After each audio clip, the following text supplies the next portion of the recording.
welcome to today's weekly webcast. For those of you from Gentian, this is supplanting our normal Wednesday webcast, which will go to every 2 weeks. But we've had a wonderful series we have here. So what I'd like to do today, without any further ado, is really introduce my two great friends, two great colleagues who are phenomenal in the industry. We're really gracious to have them with us. But I'd like to introduce Tim Freeze and David Adams. Tim's going to say a few things to open up today. So without further ado, I'll introduce Tim. Great. Thanks, Chris. Welcome, everybody, to part 3 of our Health and Wealth webinar series. I'm Tim Freeze, and my team and I work out of Chippewa Falls, Wisconsin.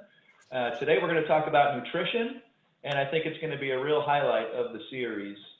Chris is going to be introducing Nicole in a few minutes, so I won't steal any of their thunder. But I would like to visit a question that you might be having, and that is really, why is my financial advisory team bringing us, health webinars and health content? And, Chris and David and I have been in the investment and financial planning business for many, many years and working with clients, and we collaborate with each other all the time about our practices and how to better serve our clients. And the more we learn from each other, the more we learn from our clients, the more clearly we understand it's not all about money. There's much more to the pursuit of true wealth and living a happy, fulfilling, meaningful life than just the money part. We all define success differently in our lives, and as we go through that, we have to ask ourselves the question, which is, what is it that we value more than money? Is it family? Is it friends? Is it faith, health? Is it experiences? Really, our clients have told us all of these things are more important than money itself. And, the events of 2020 have really given us an opportunity to reflect more intentionally on these priorities. So over the past few weeks, our focus has been on health, obviously. And a couple of weeks ago, Dr. Gladden talked to us about optimizing health and human performance and longevity. And last week, Dr. Lehrman talked to us about getting healthy from a mental standpoint in these crazy times. And I'm really excited to hear today from Nicole about how important nutrition is in our lives. So now I'm going to turn it over to my great friend, David Adams. David? Thank you, Tim. So David here from Nashville, Tennessee, welcoming all my clients again for this third session, our wellness series, as Tim mentioned. I'm also drinking my green drink just to impress our speaker today. Try to be the teacher's pet before Chris tries to steal my thunder. There it is. Just kidding. I'm just overcompensating for the bowl of cereal I just ate for breakfast, let's be honest. Anyway, as Tim mentioned about why the 3 advisory teams, I just wanted to express how blessed I am to collaborate with 2 other like-minded individuals who see the bigger picture outside of just the crazy stock market and the media and the news and all the other noise. And more importantly, just proud to call both Chris and Tim dear friends. Now, nutrition is such an important part of the equation, and that's no surprise. It's also one of the hardest disciplines to follow, and especially in our country where a lot of times food can actually become a sport. So anyway, I hope you find some good tips today. We look forward to taking any of your questions towards the end. There's a Q&A button at the bottom. We will be monitoring that throughout today's session. The one thing Chris mentioned in our prep yesterday, that may be the guest speaker today, Nicole, who's going to in a second. She can help us get rid of our COVID-15. Great joke, I know. You're welcome for that. Anyway, that being said, Chris will now say a few words and introduce our guest speaker. Well, thank you, David and Tim. I appreciate it. It's nice to have both of they're one of the top practices in the nation as well. So it's great to collaborate. We're honored, we're blessed, and we're grateful that they decided to work with us. Today really is a continuing series for us. And we looked at this as well, as David and Tim have both alluded to and said. We typically have 4 keys. And for me, it's faith, family, health, and business family. So one of my great mentors, Lee Brower and Dan Sullivan, actually 2 of them said, puts her own oxygen mask on first. So for instance, if you don't have health, you can't take any of your other 4 keys. So for us in this case here, if you are what you eat, then the person we're bringing on, Nicole, now is going to be just an absolutely super important, let's say, component to our program here. So I'm super excited. I got about 475 questions I've written down already so far. So I might not talk a lot beforehand, but I will probably just start bringing up question after question for you, because I've got plenty, which is great. But the cool thing about it, you may have heard of the Milwaukee Brewers. I'm not sure if any of you have. There's this thing we have in Milwaukee called baseball. I know it's foreign to most of you right now. There's an MVP there as well. There's, some great people on this team. But the person behind the team for nutrition is their nutritionist, and she's Nicole Kerneen. She actually has been fantastic. She's been in the business for 20 years. So she is a trained and certified sports nutritionist. So the cool thing about her is she actually understands what it takes for performance as well. So when asking her these questions, she kind of has an extra education and a really experience in this area as well for us to be able to use. So she's been with the Brewers for 9 years, and she has Way of Life as her nutritional fitness practice that helps individuals, families, and corporations and teams find a balanced and healthy lifestyle. Now, here's an interesting thing. She has a podcast recently as well called Between Two Pastries. So if you see her, she may have just finished a pastry. She may be starting a pastry after the program, but the program will be between the 2 pastries, which is pretty cool. But that's her. We're going to give you that as well. We'd like to, if you'd like to. She's fantastic. You're going to find she's a great speaker. She's got a bunch of great information here. But we want to also make sure there's some other resources you can find for her as well. We'll send all that out ahead. So without further ado, Nicole, what I'd like to do is introduce you and bring you on as our featured speaker. She'll talk for probably 15 or 20 minutes, give us some great information. And then we'll be able to start with some of the questions that might actually pertain to what you'd like and need. So Nicole, if I may introduce you. Sure. Awesome. Great. Well, thank you so much for having me. I think this is so wonderful. And I always appreciate when people are really interested in, again, looking into nutrition and doing something a little bit more comprehensive. So I really love that what your company is offering to your people. I think it's really great. So cool. Yes. So food is fuel. If there's ever a time to be on purpose with how we're eating, it is most certainly now. So today we're definitely talk a little bit about, how we can feel healthy, how we can be healthier, I guess you can say, and, feel, vital essentially. A little bit of my background and kind of what got me into doing this sort of work. I was actually inspired at a very young age, and I didn't know that what I wanted to do actually existed, but I had some really, really great teachers in high school that had kind of paved my path a little bit and guided me in the right direction. So I always knew I wanted to work with nutrition. I am a dancer, and so I was very, very aware of the relationship between intake and how your body physically feels.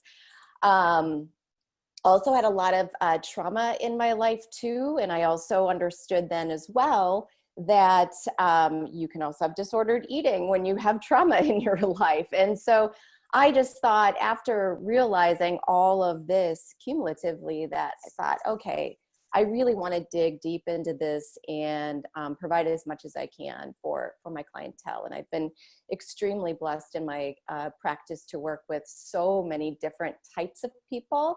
It's amazing what people will walk in desiring to do and what the actual final product ends up being. So it's really quite wonderful. So anyway, thank you again for having me. So in this environment in particular, which has been such an interesting, strange, dynamic time for us all, immunity in general is really king right now. And it seems like people are always wanting to know, what can I do to like boost immunity or work with that? And, it's something that I think people just think that they can do. Either they just start eating an apple a day and they boost their immunity, or, stuff like that. And really what it is it's it takes a lot more than just that. And I think that that's what we want to really talk about today too. So again, how can you actually improve immunity, which in turn improves everything else essentially, right?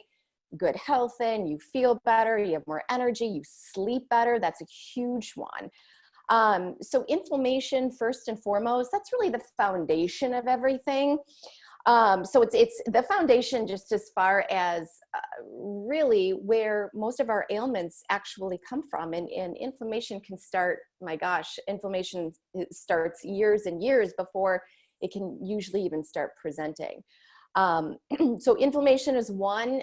Gut health, really, really, really important piece. And people also don't understand either that our gut health actually determines our overall health in general and really does the most with fighting inflammation.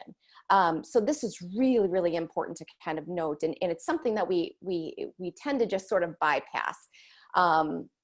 And then last piece to this whole equation too is stress. So stress probably has the most effect on all of these things, as well as our health in general. So it's everything. It can even be positive stress, to be completely honest. Your body actually doesn't really know the difference sometimes. So that's important to kind of understand too.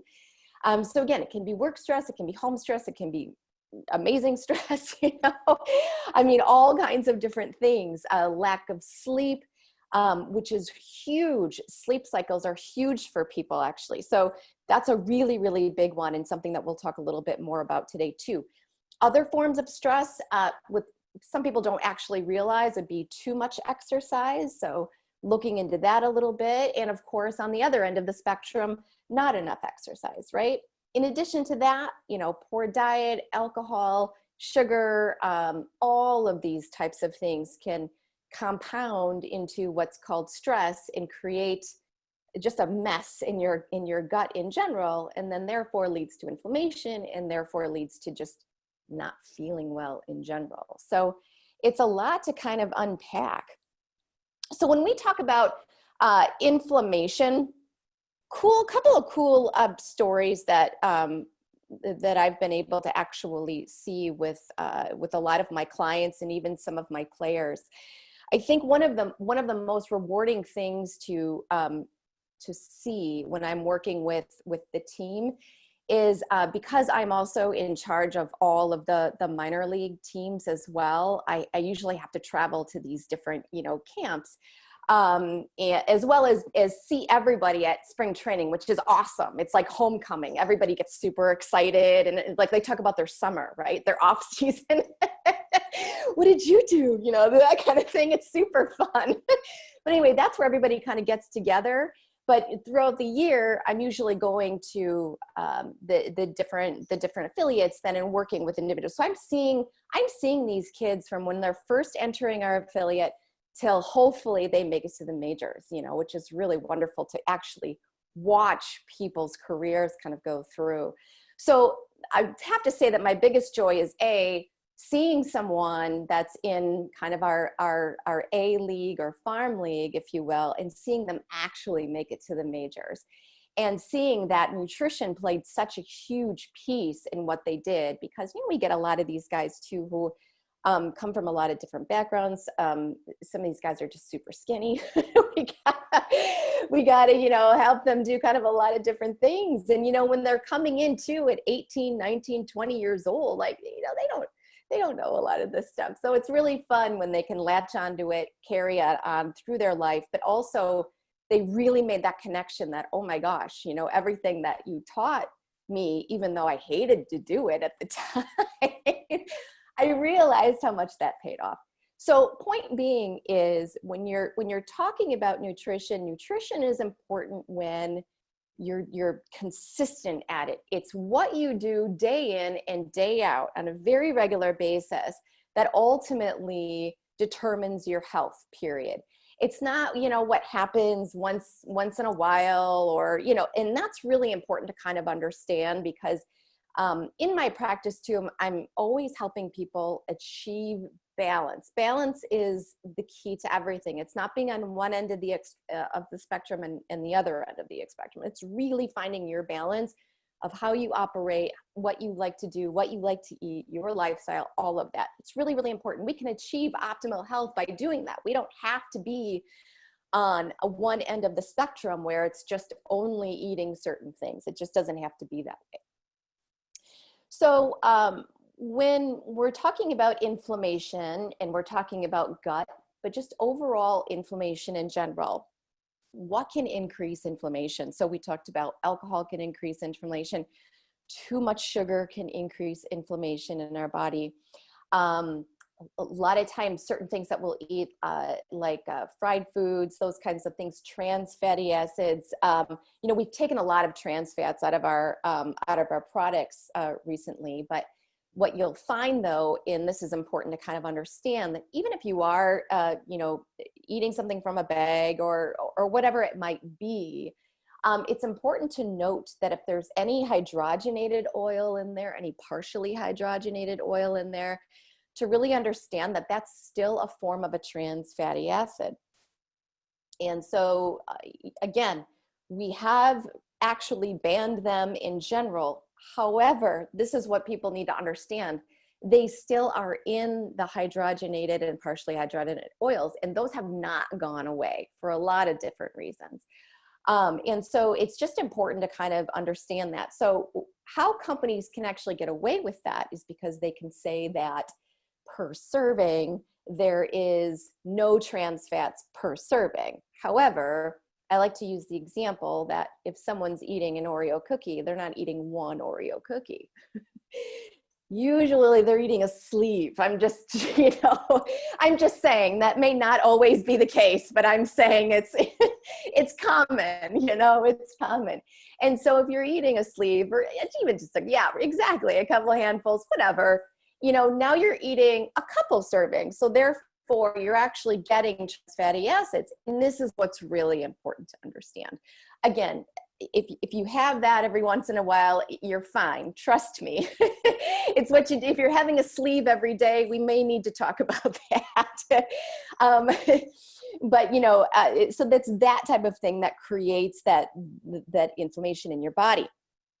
Things that really help combat it, though, when we're looking on the other end is, okay, what foods actually really help combat it? Well, a couple things that you can actually do is wherever you can add spices in your day. So turmeric is kind of the big one, cumin, cinnamon, nutmeg, those types of things, wherever you can add those into your day, that is hands down going to contribute to a massive amount of anti-inflammatory elements into your gut. And what has been proven, which is really nice, is that it only takes about a quarter teaspoon of that a day, just a day, to actually have effects on your inflammation, which is super powerful. But if you end up using these spices throughout your day for different things, you're obviously you continue to expose your gut, expose your body, your cells, everything to this. You're going to really help yourself with reducing a lot of that inflammation. So it can be quite easily done. I had a client one time who decided that she took a course that I did, and I had a slide that had about 12 different spices on it that people can use for anti-inflammatory. And she decided to make a smoothie and put all 12 spices in her smoothie. And I was like, okay, that's not what I'm recommending, but if that's something you want to do, that's great. Was more concerned about the taste for her. But at any rate, that is something you can do. And the smart part about putting it in the smoothie is that it really masks a lot of the flavor. So if there are some things that you don't particularly like, the best part of it is putting into a smoothie and getting it in. Which also leads me then to like proper gut health. And we're talking about absorbability and bioavailability of what you're taking in. This is really huge. So, if your gut has been compromised for various reasons, and really, when I say that, it's It's what has it been exposed to over the course of the years. You know, medications can kind of offset our gut flora, if you will, which is the good bacteria that's in our gut. You know, if we happen to be on a bout of an antibiotic, obviously that's going to completely change our gut flora. You know, these are things that we have to kind of be aware of, and then also know how we can combat. So when we have these things that are interrupting that, we also have a gut lining that's inflamed.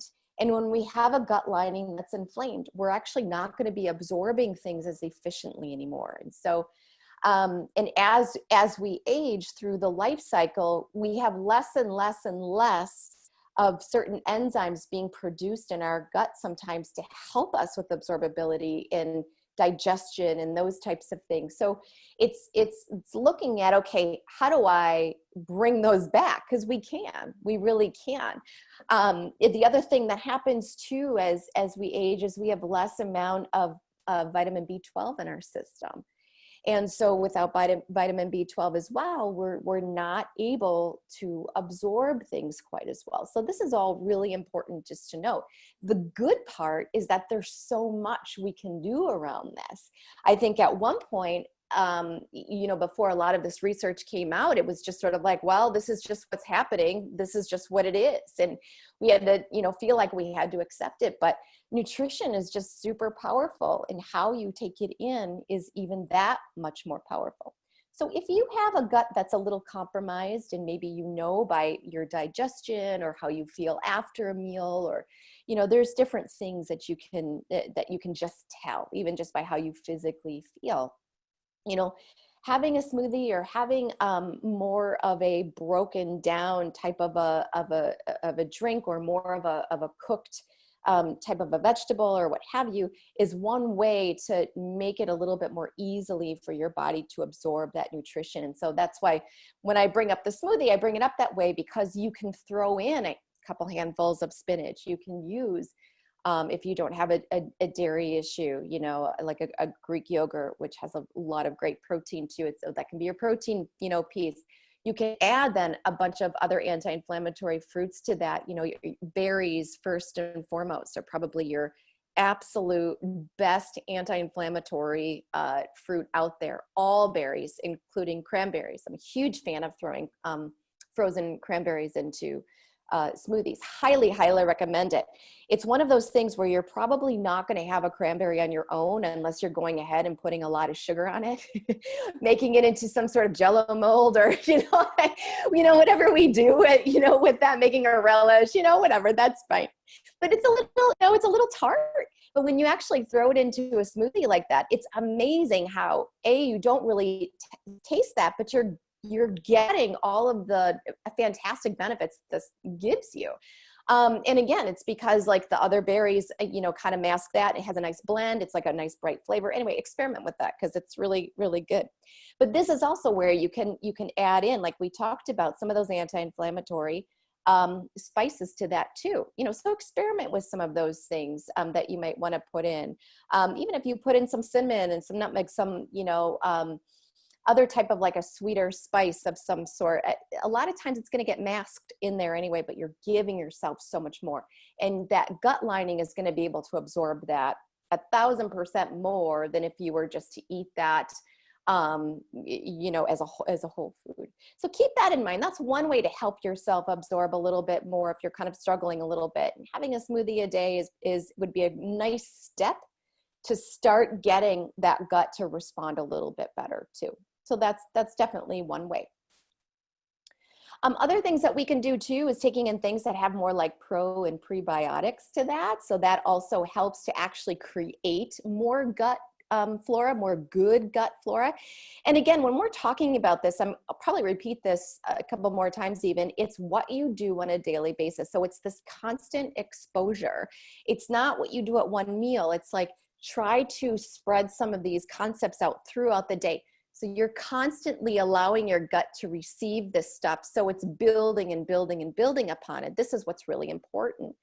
So when we're talking about some of this probiotic type of things, we're talking about things that are fermented in general. So I know that we have a kombucha fan out there, or two or three, and kombucha is fantastic. That's certainly one way that you can get your probiotics in as well. Other fermented things, sauerkraut, and actually there's been a great study out there that it only takes 2 tablespoons of sauerkraut a day to inoculate your gut enough to produce good bacteria. So whether you like sauerkraut, whether you can tolerate it or not, I mean, honestly, 2 tablespoons a day, I mean, you could get that down pretty simply. But it's an easy one and it's affordable, you know, that's the other nice thing too. So again, you have to decide for yourself, what can you do on a daily basis? And that's really one of the takeaways. When you're thinking about these things, I want you to be making a mental note. What do I know for sure I can start doing on a daily basis? And then you build from there in general.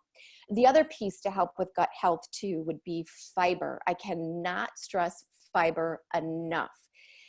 Fiber is, I swear fiber is almost the cure-all for so many things, but we need to make sure that we're spreading our fiber out again throughout the day too. We don't want these large amounts one time of the day and then we're hardly taking anything in the rest of the day. When we take in small amounts, it's easier for our body to actually take in and digest, because I know that can be an issue for those that maybe haven't taken in a lot of fiber at one time.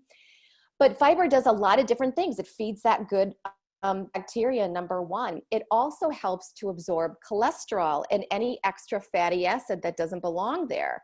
So it clears out your gut of that, and it clears out your arteries of that. So it also helps to kind of keep your lipid levels down, which again is another inflammatory factor. So getting in as much fiber as you possibly can. I usually tell people to aim for 30 grams a day, but to be honest, 45, 50 grams a day is fantastic for you. So keep that in mind. And again, think about ways you can give yourself some fiber spread throughout the day. So again, your berries are going to be super high in fiber, cranberries super high in fiber. You want to get it from more natural foods. The thing is a lot of these products that kind of tout that they're high fiber and that, you got to be really skeptical of those, because what they're doing is they're adding in really harsh fibers on the body. So harsh fibers, like, for example, this might be not the best example, but maybe some of you could call, I don't even know if they make them anymore, like a Fiber One bar. I don't even know if they make them anymore. I'm not up on some of those things, but you know, the Fiber One bar had like an inulin in them. They also had chicory root in those. Those are really 2 popular fibers that usually get pumped into some of these products that are out there. Those are really, really harsh on the system. And so a lot of times people will say like, whoa, you know, I had a Fiber One bar and it really made me go, kind of a thing. Yes, too much. So whenever it's stimulating you too much, where you're evacuating a little too quick, that's not what you want. And what happened there is that will also take your gut flora back out again. That's not what you want. So I just want to draw that to your attention too. So just be aware of those products, because they can be harsh. Some people respond differently than other people. So kind of keep that in mind, but can't say enough about fiber. So again, all your vegetables are going to have fiber in it. One more thing about fiber too, your beans are going to have a ton of fiber in it. They're also a source of protein. They're also a very low glycemic carbohydrate. And they're wonderful for you. And, you know, if you do struggle with breaking them down and you have a digestive issue around them, a couple things that you can do. Canned beans are actually perfect because they're pressure cooked and they're held in that can, and they're held with sodium. And that sodium actually helps to break down that enzyme that people find really hard to break down. So the longer that is kind of sitting there, the more that enzyme is broken down, it becomes more digestible, more absorbable, you get more benefit from it. So keep that in mind too. If you do make your own beans, which I like to do a lot, you soak them overnight. When you actually soak them overnight, that's also releasing that enzyme. And then when you boil them, it's releasing the enzyme again. And then to top it off even more, you add salt to it when you're boiling it, and that will extract that enzyme even more. So like I said, it's easy to kind of remove that. And the more that you introduce your body to it, the more you adapt to it. And a lot of times when we're responding certain ways with fiber in ways that make us feel uncomfortable, it's because our gut flora is out of whack. And so the more you expose yourself to these things, the less discomfort you will have from some of these foods. So I really do encourage that. And the other piece on this too is that Again, there was another amazing study that came out that proved that only 2 half-cup servings of beans in a week dropped your cholesterol by 30%. Again, pretty staggering, because a half a cup of beans it's literally like a handful, really isn't much. So that's something you can easily use as part of a side dish, throwing it in a salad, making even like a bean type of a salad, even with some vinegar in it, even more probiotic action to that. Having that as a snack. I mean, there's so many different things that you can do, but that's just kind of I love mentioning that because it's well worth it. And so then the last piece too is in regards to the stress.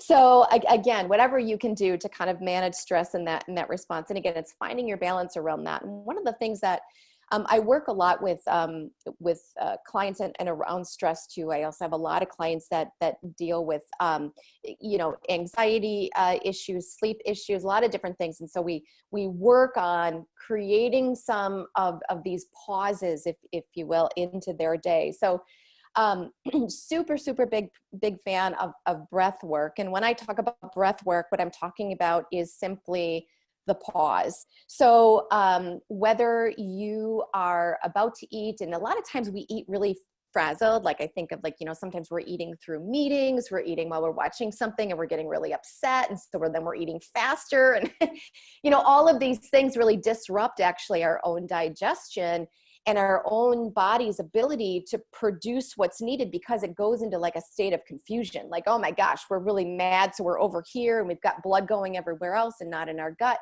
And it creates an issue. So if you can be really present with your meals, even so, taking a couple deep breaths before your meal will actually bring down that stress hormone for you instantly, literally instantly. And you'll actually digest your food way better too. And I recommend taking those breaths too, like if you're in the car or before you're transitioning into another meeting, anything like that to bring down that cortisol level is essentially what you want to do. And cortisol is that stress hormone that gets overproduced most often. I'm not sure how we're doing on time here. I'll just keep talking until someone cuts me off. If that's, I don't know. I'm asking. No, you're fine still. It's okay. Perfect. Great. So, the other things too is when we're talking about all these different like fruits and vegetables, I think what's important too to note is that the more you can buy organic, the better. And the thing to kind of keep in mind is that you don't need everything to be organic. This is what's really important. So even my husband, he'll sometimes, if he goes grocery shopping or whatever, he'll come home and he'll have like organic bananas. I'm like, you don't need organic bananas, but it's the first thing he saw. So he just grabbed it, but that's the thing. Like, we don't need organic bananas or anything that has like a tough skin on it. So organic avocados, we don't need that. Organic oranges, grapefruit, we don't need that kind of thing. And the reason why is because these things don't even require pesticide. They're not things that bugs, rodents, and things are going for, if you will. So you don't need to go out and necessarily buy that. If that makes you feel more comfortable, by all means, it's perfectly fine. I just want you to understand there's certain things you don't have to. Certain things you absolutely positively, and I mean absolutely positively, do. And first and foremost would be all of your berries. You want and need to make sure you're buying organic berries. I can't stress that enough. It really, really makes a huge, huge difference. Because pesticide, unfortunately, has also been associated with a lot of our gut health and a lot of our inflammation. And pesticide, when it builds up, it actually builds up in our body fat tissue. And so if we're for some reason losing body fat, that also gets released into your bloodstream, creates a lot of problems. So just want to kind of draw that to your attention. So berries, hands down. Celery is another really big one because it is so permeable. It picks up on everything and then retains everything too. So that one's a really important one to note as well. And then the other one is any of your leafy greens. You absolutely want to buy organic leafy greens. Always, always, always. Cannot stress that enough. And you'll tell the difference between an organic leafy green and a not organic leafy green. You can actually taste that difference. And the other piece too that people don't realize are apples. Apples are also really need organic as much as possible, or from, you know, if you know an apple, you know, store or what have you, or if you have your own apple tree, definitely what you're looking for there. So those are a couple of things with organics in general. The other thing with organic too, and this is another one that people often don't realize, is whenever you're going to be purchasing like grains, so quinoa in particular, any other type of whole grain, organic is the way you want to go. And again, this is associated with that pesticide and how it responds to our gut. So you know, people will, it's interesting because people will go to Europe, Italy in particular, and they have a gluten sensitivity, but when they go to Europe, they can handle it. And so the difference is because our wheat is ridiculously different here than it is in Italy. I mean, it's just taken care of so much better over there, unfortunately. But it is the way it is. So the more you can get organic, the better off your body will be able to handle all of that. And there's just, again, when we're talking about stress, the one thing to combat stress is getting enough B vitamins. And B vitamins are used up at such a rapid rate when we're under any kind of stress period. And B vitamins are found in our grains. And that is the biggest item that holds those B vitamins that we so desperately need. We can't almost supplement enough to tell you the truth with that. So you really want to make sure that you're consuming things that have B vitamins throughout your day, because I'm telling you, the minute that stress comes up, your body is using those like crazy. So do keep that in mind. And that will also help to cut down that cortisol level too, so you are able to sleep better. And that's another issue as well, is just that cortisol level remains too high then as you're going into the evening, and people are not able to get into that REM sleep. And that REM sleep, even though it's what, 20 minutes to an hour of our whole sleep night, is the most restorative place of sleep that there is. And if we're not getting into that area, then we're waking up with higher cortisol levels than we need, and then the bad cycle starts all over again. And high levels creates that inflammation, also inhibits your body to burn body fat for energy too, which is also something we want to be just burning body fat all the time, and we can't do that when our cortisol levels are way too high. So again, just some food for thought, to think about in regards to some of these things. And then one last piece on the nutrition piece, as well as stress and cortisol, is the amount of caffeine that you take in. So caffeine can be pretty dangerous, and it's definitely an issue in baseball. That's for sure. They get a big old talk on caffeine every year. Just because of the sleep cycles, like those poor boys, no one's sleeping. That's the issue, and we can't recover. Then we need everybody, being able to perform optimally. So this is a big topic we talk about all the time, and we laugh. And there's a particular couple of characters that make their love of caffeine known to me regularly. It's very fun. But anyway, so keep this in mind. The timing of when you take in caffeine is what's really important. So you want to make sure that if you're going to have caffeine at all, you want to get it in the morning, call it a day, because cortisol, it peaks at 9 a.m. for all of us. And then it starts slowly coming down and then preparing you for sleep. That's the whole concept of it. Cortisol is actually what wakes us up. It's part of the waking up hormone that happens. And that happens around 4 a.m. is when it starts to kind of get into that system, peaks at 9.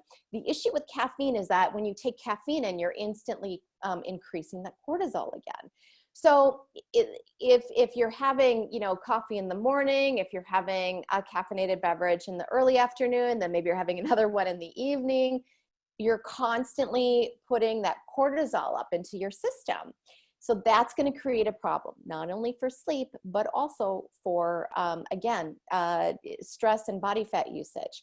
And also when cortisol is too high, it likes to chew away at your muscle mass too. Anyway, all these little interesting facts, but it's important to kind of note. The other thing about caffeine is that it has a half-life, which means what you took in at 9 a.m. is still in your system, 50% of that at 3 p.m., which also means whatever you take in at 2 or 3 p.m. is in your system by 9 p.m. And if you're trying to fall asleep, it's gonna cause a problem. So I just want to keep that in mind too. Well, thank you, Nicole. I think we can go into some questions, and we have a few from some of the listeners. And I had a question or a topic that I know I received from a client beforehand. It's about brain health. Yes. And I've shared with some of my clients. Unfortunately, my mother has dealt with some Alzheimer's and is dealing with that. And so what are some things, and we have some other clients going through the same thing with their parents. What are some things we can do to delay or prevent memory loss and just to help enhance overall brain health, whether it's through supplements and just in general? Yeah, absolutely. So inflammation is first off completely. So getting that, getting into a good pattern of consuming some of these things that help with anti-inflammation, which corrects your gut, which everything else will in turn correct that for brain health. That is first and foremost, and we know that for lots of studies. The other thing to keep in mind too is making sure that you're consuming enough really good anti-inflammatory fats. First and foremost, omega-3 fatty acids. The issue with omega-3 fatty acids is that in particular, we're super low in this country. And we consume more omega-6s versus omega-3s, and we actually want that ratio to switch pretty dramatically, but we just don't take in enough omega-3s, and it's hard to get it through our food. You know, if you like sardines, that's one way. Not a lot of people like sardines, some people are allergic to fish, so salmon, trout, and orange roughy are kind of your highest omega-3 fatty acid fish that's out there. So if you like those, it's advised that you get in about 3 servings in the course of a week. So that also will help with that. Other things that have omega-3s in, and again, these are also anti-inflammatory agents, walnuts first, and flax meal. And I don't say flax seed, I do say flax meal because you actually don't absorb or break down flax seed at all. So you take in flaxseed and it's not doing anything for you. It's literally just going right in and coming right out. So you want to make sure you have flax meal in order to absorb that. The thing about the plant-based omega-3s though is that they come in the form of ALA, and ALA has to be converted. And so through that conversion, we lose a lot of that omega-3. So we're just getting such a small amount from those sources. So they're beneficial, but we don't get enough. Yes. There's a couple other questions. So I've got about 412. I'll consolidate that because I know that's probably way too many. But as I go through, you said some great things. I got 2 or 3 pages of notes already that you said. You mentioned pre and probiotics, but I think one of the things you look at is there's actually been some studies that have come out that the gut may actually be the brain of the body, strangely enough, they're finding, because it tends to dictate more than the brain actually does. We've got that a little backwards. Is that right? Yep. Are you finding that as well? Oh, okay. Positively. But there's a huge connection to that positively. Mm-hmm. Yeah. So feeling well is good on those. That's awesome. So the question I had for you too is, what about all these fad diets that are out there? So where you only eat this, you only eat that, there's just a bunch of different ideas about, the South Beach to this. Is there anything that you can say about this? I know that's a lot of topic, but in general, are there any guidelines when it comes to those kind of minuscule absolute diets?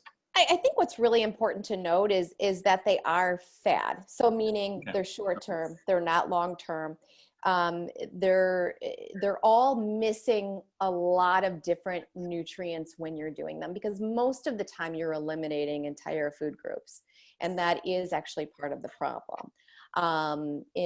So it is something that I really never support, if you will. Usually I'm combating that more than anything else. So, right. But yeah, that's what's important, is that, people have to understand that that's what they are. They're fad. There's lots of ways to get from point A to point Z, and you don't have to do it in a drastic way.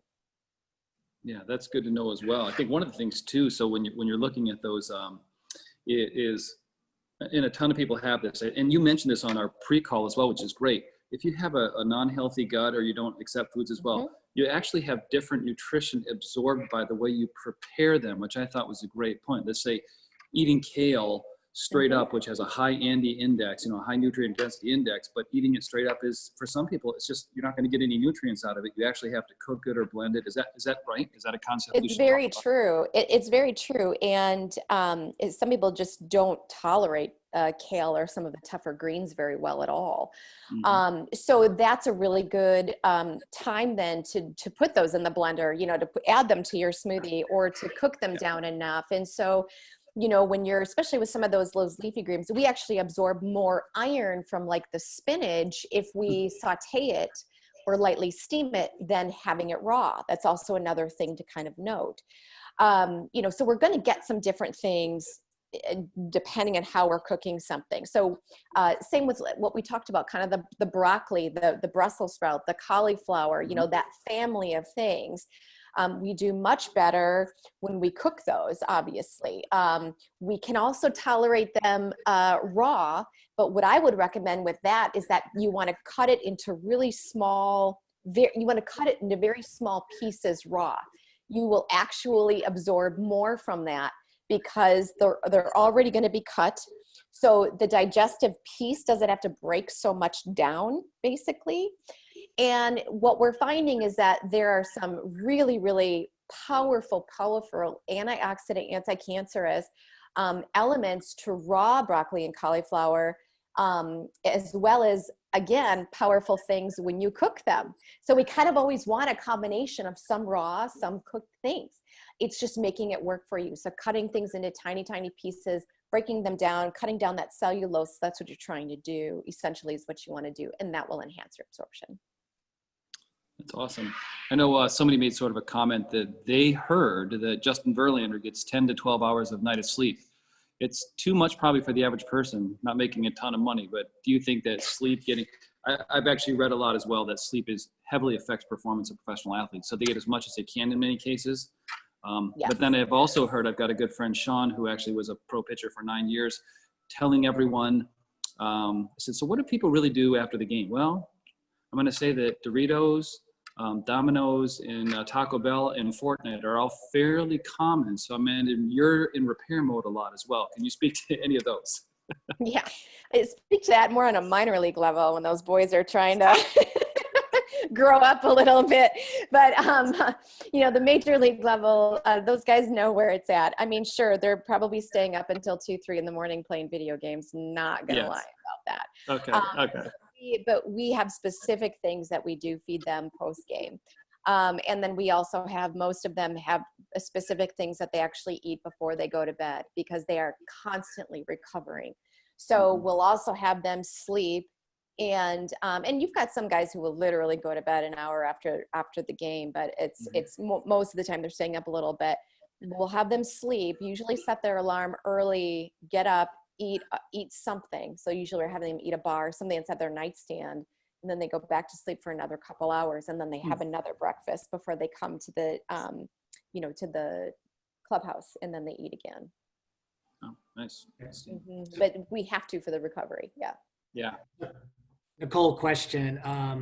What about intermittent fasting? I hear about that a lot. And speaking of breakfast, I love breakfast and have it every morning, but I know some people that are doing like from after dinner until maybe noon the next day, not eating and only eating from maybe noon to 7 and consuming 3 meals throughout that period. And so is that kind of, in your opinion, more of a fad, or is there some validity to that?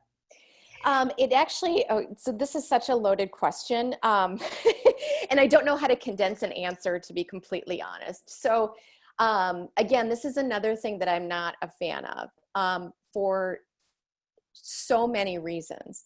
And I don't want to really spend too much time getting into all of the reasons for that. I think the question really is, why does someone want to do that? What are they thinking that they're benefiting from when they're doing that? I think that's first and foremost. When it comes to a very active person, someone who's an athlete, for sure an athlete, it is not something an athlete needs to be doing, should be doing. This is not remotely what they should be doing, period. If you are more of a sedentary person, it's okay, but we're still dealing with a couple things that can happen in there. It also, the evidence is not conclusive at all. And there is not enough study on it, period. When we're looking at some different things, there has been some work done that we're looking into in regards to killing cancer cells. But that is also still being looked at and really only working with, cancer patients in general. So it's probably about as much as I want to say on the subject. There's a lot more, but there's so many dynamics of that. It's, like I said, that's kind of a presentation in and of itself. That's awesome. Thank you. I know it's a tough one. The question I think that I have as well is, so a lot of our clients are, say, 65 and over, so 65 to 80. So eating for performance, eating that many meals is probably not their goal. So it might actually be on the other side of the equation. How does nutrition change as I age from 65 to 75 to 85? What's the difference at that point? What would be the biggest benefit? So the biggest benefit is, again, focusing on these anti-inflammatory things, but also focusing on how you can increase your absorbability of these types of foods. So again, maybe including that smoothie in a day, maybe having more vegetables, but maybe more lightly cooking them so you're absorbing more, so your body doesn't have to work so hard to break some of that down.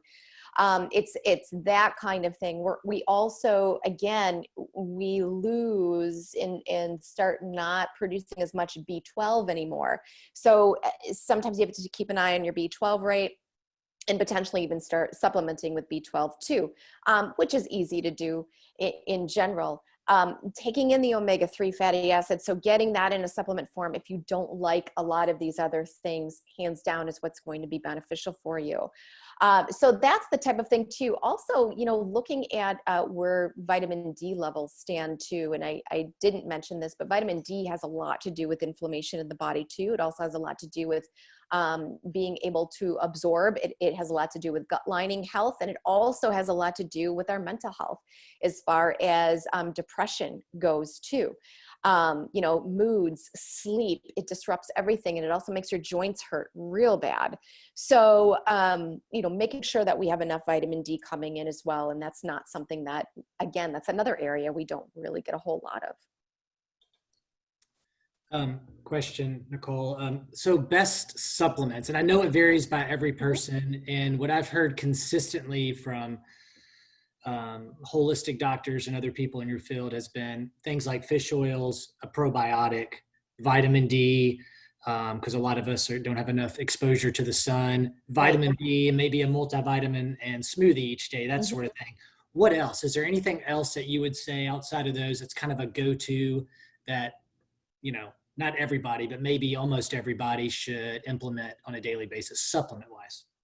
Those really are kind of the big heavy hitters right there. And honestly, there really isn't anything else that you can possibly get from a pill, because the issue is this: our supplement industry is horrible. It's absolutely horrible. So the availability of even what they say is in the product is so questionable. And what we're finding is too, like, a lot of these companies can actually get tested. So they can get tested for bioavailability, they can get tested for purity, they can get tested for what they say is in the product is actually in the product. So some companies actually spend the money and say, yes, I'm ready to be vulnerable, put my product out there and have it tested. So, those companies are great. And a lot of times they'll do it and they're not meeting what they say that they're doing. So we have to be really, really careful where we're getting this stuff from. They can't mess up a B complex, period. Omega-3s are another one that is a little bit difficult to mess up. There are a couple better companies out there, but that's a tough one too. Vitamin D, you can't mess vitamin D up. These are almost sort of safer bets, if you will, that you're not going to be taking, that you're actually going to be getting what they say is in there, and you're not taking in any other impurities. We have to be really, really careful with supplements in general, but also like protein powders. That is a big racket. Oh my gosh, it's awful. And so many of those are tainted with so much stuff. So we're finding anabolic steroids, we're finding arsenic, we're finding all kinds of different impurities that are in there because of where they're coming from, where we're importing some of this stuff as well. So anyway, it's just a tricky thing. So what you're saying, when it comes to those powdered proteins, no way. I get it, no way. Thank you, see? Yes. I appreciate that. Yeah. Thanks. Good, Tim. How do we Nicole, I've got a quick question for you. Sure. So many good ideas, and Great. and I think related to David's, the supplement, how do you put this into practice? I mean, I wrote down a million things, but in terms of how do you keep track of it, and how do you kind of ensure, and is there a way to kind of test where you are, what you're deficient in? And that's one question. And another one, and kind of related to the protein powder and stuff, because every once in a while do a protein, or not a protein powder, but Sure. a meal replacement shake, Mm-hmm. because, lunch gets squeezed and it's nice. Are there any healthy ones out there, or ones that you would recommend, or do you just say completely avoid that? Well, again, that's it's such a hard one to kind of answer in general. There is one, the thing is this, and this is the other thing when it comes down to this. So I think it's like Garden of Life. They made like a raw meal or something like that. They have like 3 versions of it. I'm just giving you this example because it's important to understand. They have 3 versions of it. 2 versions didn't make it when they got tested for all these things, and only 1 version did. So it's one of those things. And I think it's just like the raw meal sport version, I think it is. And then that one worked out okay. So that's one of the ones that I would recommend. There was a product out there called EAS Nutrition that is no longer. They were probably one of the best as far as purity. They are no longer. So how can you investigate some of this stuff yourself? So if you choose to go to the website, I think it's called, it's NSF Sport. So it's NSF certified for sport. What you can do is go to that website. You can literally look at any protein powder, just, throw in like a whey protein or meal replacement, see what pops up. Those all have been extensively tested. So guarantee there's not going to be any garbage in there. So that would be the one thing I could direct for you. Okay. I feel very responsible, so I don't want to just throw names out, and you know what I mean? I don't ever want to mislead anyone. I appreciate that. So a question I have as well, we didn't really touch on this, but how about GMOs? So when people are buying non-GMO, foods, is that an important portion as well? We talked about organics, but I know that's a big one at the store when you go there. I think it's a great question. It has tendencies to be a little bit of a hot topic and a little bit of a blown up topic at the same time. So when it comes to GMOs, I would say the majority of our food is modified in some way, shape, or form.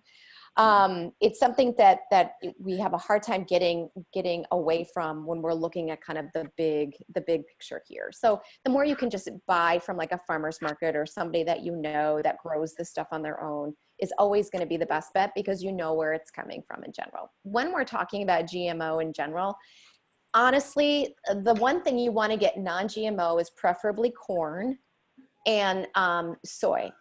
And again, like a soybean and edamame, again, wonderful, wonderful product in and of itself, as long as it's non-GMO. Okay. And same with tofu. Those would be my biggest things there. And it's another reason to buy organic, although some organics can be modified as well. And what I mean by that is when you see like those pieces of fruit that are like 5 servings, like an apple that looks like you could feed a family. Those are the things that have been modified, because they've become something that they were never intended to be. An apple should fit in your hand. Like you should almost be able to put your touch your fingers. Same with like a potato in general. Like that's kind of one way that you would know if it was. So recently I had gone to a farmer's market and it was just fantastic. I should have taken a picture because you don't see this anymore. But I got strawberries. They were phenomenal, by the way. But the strawberries were like this big. I mean, they were, and so a real strawberry for a change, you know? I mean, they're not supposed to be that big, you know, that's not what they are, you know, so keep that in mind. Nicole, Yes. quickly on the supplements, a couple that I keep seeing pop up that seem to be trendy now, but I think they're good. MCT oil for the brain, and then also collagen protein. I see that at Sure. Whole Foods and area. What about those? Thank you. Sure. Yeah. I mean, MCT oil is used for a lot of different reasons. A lot of times if people can't absorb, they have a fatty acid issue where they're not absorbing things appropriately, then we use the MCTs. MCTs can also be used as extra energy. So again, depending on the gut health of that particular, and I'm speaking like for an athlete or for a patient, if you will, you know, we might need to supplement with some MCT oils, which can work quite well. And then the other piece, I'm sorry, what was the other? I'm sorry, I got hooked on MCTs. I'm sorry. It was collagen protein. Oh, I'm sorry. Yeah. Okay. So collagen is great too. So again, there's a lot of different collagens out there. And I think this brand, I will say, because it has been tested and it's all good, but it's the Vital Proteins, it's called. Collagen, I'd probably say is one of your best bets to get. And that's a really nice supplement too, especially anybody who is active or anybody suffering with arthritis. Just as far as reducing that inflammation in the joints, it really, really does help. Again, if you are not a vegan, then and by all means, even just you know, buying like a gelatin and you know, making so like really, really big fan of tart cherry juice because of the fact that it is so anti-inflammatory. It also helps to increase our melatonin, and we lose melatonin as we age.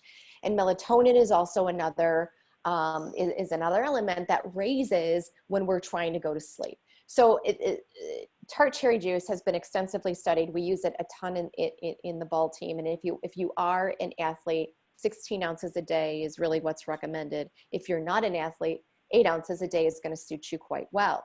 You can have it at any point of the day. It doesn't make you sleepy. It doesn't work that way. But it does work on elevating your melatonin levels. But point blank is that if you wanted, you could make Jello out of gelatin and tart cherry juice. Fantastic snack, would be amazing for you because you're adding anti-inflammatory to anti-inflammatory, and you're just making this really easy thing. And it takes 2 minutes to make. It's like no time. So anyway, that's just an idea of you know, another way that you can get it instead of maybe buying like a Vital Protein or something. So I have two last questions here. They come from the, and then we'll run here. So we're running over time here, but one of them was a question of cow's milk versus almond milk. Does it make a big difference? That's one. Mm-hmm. I guess go ahead and ask that one. I'll ask the second one afterward. Oh, sure. So it's a personal preference. So the thing about almond milk is that almond milk is really just a supplement. I mean, it literally is just a supplement. It's not giving any protein. It's not giving you really anything. All it is giving you magnesium, potassium, vitamin D, calcium. Cow's milk is actually a food. So cow's milk is great because, you know, it has protein in it, it has carbohydrate in it, it has fat in it. It's actually fantastic for you. And if you can tolerate dairy, I highly recommend it. And the same kind of question comes with, okay, go ahead, David. Sorry, I was just going to say a question that we got earlier. I don't think we totally finished answering was how do we gauge gut health? For those of us to go and find out what is the current condition of our gut, how would we do that? Well, I mean, you know, your gut is going to have your own feedback. So again, how well are you digesting? How do you feel after meals? How much are you eliminating on a daily basis? You know, what do your BMs look like? I think one thing is even just keeping track of that. You can't really get tested for your gut health. It really is kind of knowing what's going on. If you're sensing that something is going on, you're having some abdominal pain, you know, if people complain of like bloating and then they think that they have a gut problem. They may not have a gut problem. We may just have to look at exactly what they're eating, and that's more or less the issue. Because otherwise the only way that you're going to know if you have like a celiac or if you have any other disease is you get a biopsy. So that's not something you just want to go in and say, hey, let's test this, So you really can't. But what you can do is another factor in which you can monitor for yourself is getting your CRP levels tested. So CRP is your C-reactive protein, it's called. And that is really what sort of shows you overall of how your body is handling inflammation. It's a marker. It's another kind of extra thing you can just choose to look at if you choose to. So it's like if you go in for your routine, get a CRP done, and then when you go in 6 months later, get it done again. You know what I mean? Like, let's say you made a bunch of changes, then you go and test it again, and let's see if that's altered for you at all. So that's another way of looking at that. Awesome. So I'm not sure if that really answered your question, but there really isn't like a whole lot of testing you can do in regards to that. Okay. There's different purported tests on it. But the other question too is this, like cage-free eggs versus just normal eggs. Is that a big deal? I know it's a big difference in price. Does that make a big difference in the quality of the egg? In the nutrition? So, gosh, this is a whole nother subject in and of itself. Sorry. I know. So just to kind of try to answer that really quick, I think what's really important is that it's not just cage free, it's also free range. Free range. So okay. Interesting because it's awful how they treat these animals, but even cage free, they're not in a cage, but they're all in this really small confined space and they're still struggling. So that doesn't necessarily, but if they're free range, they have to specifically have a particular amount of range that they're roaming and eating from. Think about it this way. Don't mean to take it a step further, but it's worth it. Mm-hmm. You're eating something that came from an animal that's super stressed out. Right. It's not going to have the same type and quality of nutrition, and we do absorb that. So again, getting farm fresh eggs wherever you possibly can. And again, cage-free, organic if it's possible, because again, it just tells you the soil that they're eating from, and then free range is probably best. That's awesome. I appreciate that. Well, I'll stop with the questions now. There's a ton that we could still go through, and there's a great bunch of great information. I know that that a lot of people have already responded with some great feedback. A couple of things that I want to end with. So I've got a client that also has been a client of yours for quite a while, and they say a lot of their health and nutrition is really based on your advice to them. So you've had a relationship for quite a while. You know who they are. We talked about it before. I love them. Yes, I know. They may be on the floor. They're there. I mean, they're there. They're just down the way. So I just want to say that's another really good one as well. But I guess that kind of leads to this too. There's 3 or 4 takeaways we'll put together here. But more importantly, if somebody wants to reach out to you and find more information, they can go to wayoflifenutrition.com. Is that how the best way to connect with you? Yeah, they can do that. They can also just email me at nickrd@live.com, nicrd@live.com. That's easy. And they can also just call me at 414-940-6662. That's my main business line. So awesome. Lots of ways to get in touch with me. So that's awesome. And also if anybody likes pastries, but there's a webcast called Between Two Pastries that she also does. So the webcast of Between Two Pastries is good.